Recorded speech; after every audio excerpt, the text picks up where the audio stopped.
Hello, everybody. All right, in this video, I'm going to go over another example of solving radical equations. All right, let's look at this first example.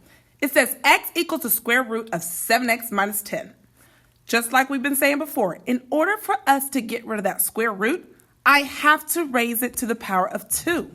So if I raise this side to the power of 2, I have to raise the other side of my equation to the power of 2.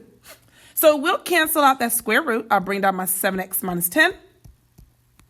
And then the x squared, which is just x times x, becomes x squared.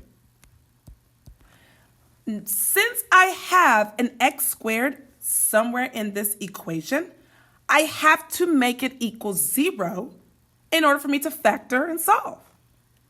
So I will not be doing variable house and number house because I'm not trying to solve for 1x, I'm solving for 2. That's why I have an x squared.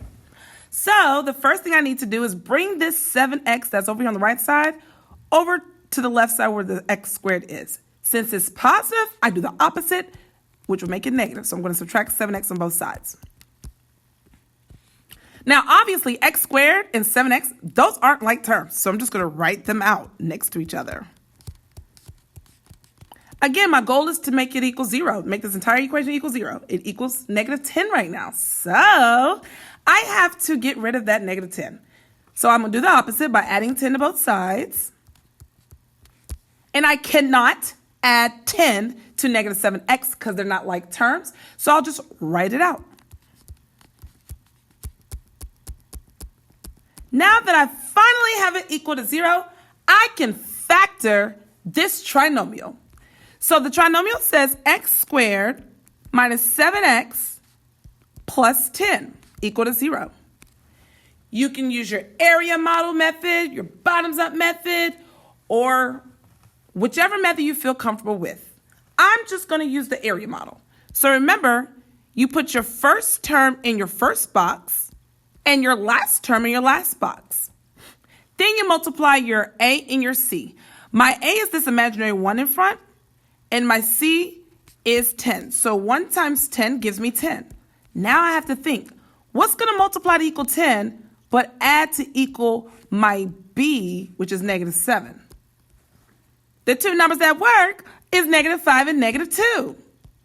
So those are the two numbers that go in my empty boxes. And remember, it doesn't matter where you put it. Just make sure you have a variable behind it. And now I'm going to find the GCF of every row and every column. In my first row, between x squared and negative 5x, my GCF is x. In the second row, between negative 2x and 10, my GCF is negative 2. In that first column, between x squared and negative 2x, my GCF will be x. And in the second column, between negative 5x and 10, my GCF is negative 5. So therefore, my factors are x minus 2 and x minus 5 equal to 0. So now you set each factor equal to 0 to solve for x. So in order for me to solve for x with the x minus 2 equals 0, I'm going to add 2 to both sides. And that's going to give me positive 2 as my first solution. In the second one, I'm going to add 5 to both sides. And that will give me 5 as my second solution. And that's it.